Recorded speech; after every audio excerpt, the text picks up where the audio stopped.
Bailey here, birth and postnatal doula and founder of Birth Warriors, instilling belief that your body will birth your baby your way. I am so excited to get started with this live today. I'm so thrilled that those of you who are joining live are online. Thank you and welcome.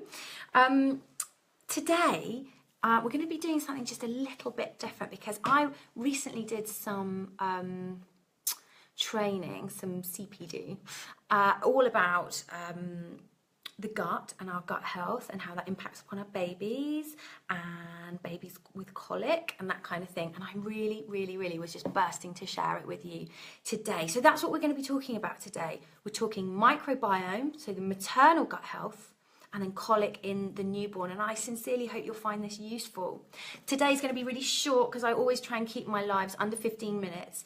And this is quite a big topic, but it's actually quite simple in essence, okay? So I'm just going to touch the main points, and then in the comments below, I'm going to be posting in links to relevant medical research papers or signposting you to resources that could help you develop your understanding of this subject area more so that you can make some really positive choices around the way that you progress through your pregnancy and how you manage the gut health of your baby once they arrive. Okay, so let's get started. This actually starts with my story. So 5 days after having my little girl, Eladia, I woke up in the middle of the night, shivery, with fever. And my milk had already come in at that point, so I knew it wasn't what some people call milk fever. I felt actually really poorly and had a very red and very sore and hard area on my left breast. In the morning, I took my temperature and I did have quite a high fever and my breast was very sore. And I knew because of my midwifery training that actually what was going on was probably mastitis. It was painful. It was painful. And I went to the shower and I tried to massage the area and do all of the hand expression techniques. And I took a couple of paracetamol for the fever. I did all the things that I was aware of doing that possibly help, and actually I was feeling quite poorly. So I called the doctor, and that afternoon was seen and diagnosed with mastitis and given a very big course of antibiotics. And I remember the doctor saying to me, "How do you feel about taking antibiotics whilst you're breastfeeding?" And I thought, that's a weird question. I don't know. Now, because he's a doctor and I just trusted everything he said, I didn't probe too much. I just went, yeah, fine. Didn't think anything of it. So this was a 10-day course of antibiotics, I think, and about a week in, it was like the behaviour of my very placid, very calm and comfortable, cosy, snuggly little baby suddenly changed. She was very fractious. She was crying loads and loads and loads. She seemed to be in real discomfort in her tummy, and I became very worried about her. And the word colic came to my mind, and at this point I still wasn't thinking about that the antibiotics may have been a link there, but I did remember that the week before I went on maternity leave, I'd been to a conference and seen this incredible guy talking about colic and what it was and some pretty radical research he was conducting. And so, completely thinking he's never going to respond, I wrote him a message and I said, "This is the situation. I've had mastitis. I'm on antibiotics. I think my baby might have colic. Do you think there's a link?" And he came back and he said, "Absolutely, yes, I do." So I didn't know why. I didn't know what that was all about, but he referred me to his book that he wrote, and I read that. And he also suggested I take a probiotic, and I give a probiotic to my baby. And actually, within 2 weeks, we were good as gold again. So I've always had that in the back of my mind as being something that's important, because I do, as a postnatal doula, get called quite often to work with families where their babies seem to be very, very unsettled. And there's always the question that I'm always asked is, could this be colic? And as part of the process of working that out, we do often talk about what kind of birth the mum's experienced, whether or not she had antibiotics, what her diet was like during pregnancy, what it's been like since, and how she's feeding the baby now. Because, and now this is this is the science bit that I know that I've trained on this week, which is really exciting.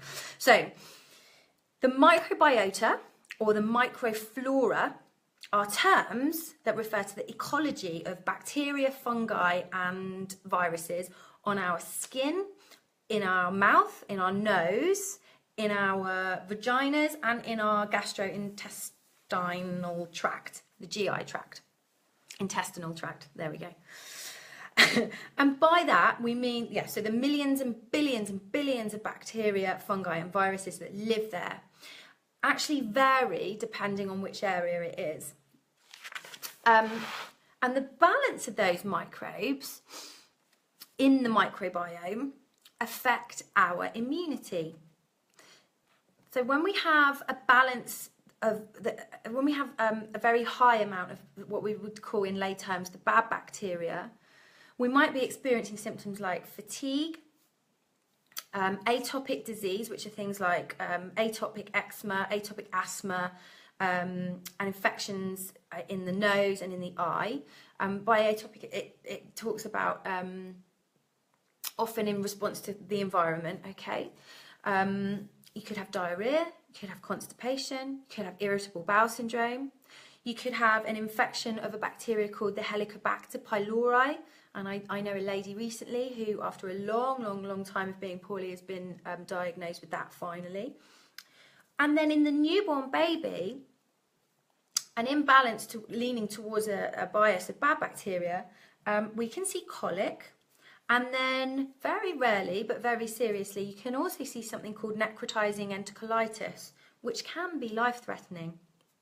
It's very serious for little babies. We'll know about this imbalance on our bodies as women.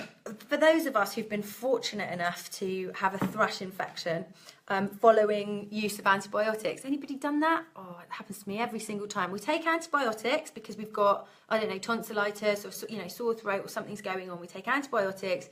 It kills off all of the bacteria in our system, including the good bacteria, and it puts out of alignment the ecology in our gut. And so the candidus that causes thrush massively grows, it blooms, and then we get something called a leaky gut, and it all comes out and blah, blah, blah, blah. You end up with a really nasty thrush infection. So we know that when that imbalance happens, we can get really poorly. So what affects our gut health for the positive in pregnancy? And it's really, really interesting to learn that historically we thought that babies didn't have any microflora in their digestive systems whilst they were in utero, so still inside your womb. And now they think that actually there are some that are growing there whilst mum is pregnant. And although that colony is very microbiomely, brilliant words today, God, naive, okay, so the diversity is really small. So mum's microbiota, okay, will impact upon a baby's, mum's general health, her lifestyle. If she's been using probiotic supplements in pregnancy, most of which are safe to take, but if you're concerned about any of those, please do check with your GP or your midwife to make sure. These will all affect the seeding of the baby's microbiome. So as well as that, things that have gone on through your pregnancy. So if you've had to use antibiotics in your pregnancy or during labour particularly, that will impact upon your baby's microbiota. Depending on when the baby's born, so the baby's gestational age, the more premature a baby, the more microbially naive their microbiota will be. God, so many words, my goodness. And then if the baby's been born vaginally, then the baby's going to be seeded by the vaginal ecology of the mother. And actually that's the ideal, really. When a baby's been born by cesarean section, then the baby is seeded by the mum's skin ecology, okay? And if you want to read into seeding, you can do that. I'll see if I can dig out a resource to put here, but in some hospitals what they'll actually do is take a swab of the vagina after a cesarean section and put it onto the baby so that the baby's microbiome can be seeded with the vagina ecology, which is the optimal thing for a baby. So all of that will affect the baby's microbiota. And then after the baby's born, again, antibiotic use will affect that baby. If mum is taking antibiotics and breastfeeding, those antibiotics will go to the baby and upset the microflora of the baby's belly. Remember what happened to me and Eladia? That's exactly what happened with us. And then interestingly, if the baby's fed breast milk or formula milk, that will affect the development of the baby's microbiota. And then the introduction of solid foods, again, is going to affect the baby's microbiome. So why does feeding why do the different types of milk affect a baby's microbiome? Well, in breast milk, there is a type of sugar that only very few gut microbiomes will thrive upon. And so it's keeping that baby's biodiversity very, very limited. And that's good, because remember, a newborn baby's immunity is very low and possibly wouldn't cope with an overgrowth of a bad bacteria, okay?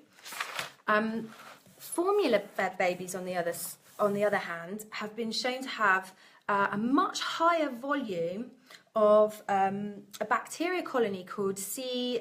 difficile. I hope I'm pronouncing that right. And they think that that's because there are a lot more sugars, a wider range of different kinds of sugars in formula, and so therefore they are nourishing the growth of much bigger diversity of bacteria in the baby's gut. And C. difficile is a bit of a monkey of a bacteria, actually, because that is the bacteria that's associated with enteric disease. So that's things like gastroenteritis or food poisoning. So these are normally things that are ingested from contaminated food, or if you've been to the toilet and haven't washed your hands, or so it's feces, vomit, contaminated food or objects. So enteric disease and atopic disease, which you talked about earlier, so things like your asthma, your eczema, and your rhino or conjunctivitis, okay, so nose and infections in the eyes. And then, of course, colic. So what is colic? Well, to be very honest, people don't really fully know definitively what colic is, but it is defined by abnormal and very prolonged bouts of crying. The mothers seem to report that that babies seem in a lot of pain or abdominal discomfort. Hi Kesha, hi, thanks for joining. Hi Emily, hello everyone that's online. And a recent study into paediatric health showed that a significant improvement in symptoms of colic happened when the baby was given a probiotic. Now, if you are a breastfeeding mama and your baby seems to have colic, because that can happen too, then you can also take a probiotic, and that will pass through your breast milk into the baby. But the recommendation is that you give both you and baby. And actually, that's what I did for me and Eladia when she was just 5 days old. So if you want any more information on that, I'm going to post some links down below. Remember, this isn't just kind of information I've picked up out of nowhere. This has come from a professional course that I've done, and I'm going to try and pull out some of the medical research and ping it into the links. But if you've got any questions, don't hesitate to come back to me. And if you are thinking about taking a probiotic for you or your baby, then do just make sure that you check in with your GP or a birth professional to see whether or not, or a nutritionist, that's going to be a safe one to take. But from my training that I've received recently, it looks like most probiotic supplements are okay. Lots of love. Be well. See you next week.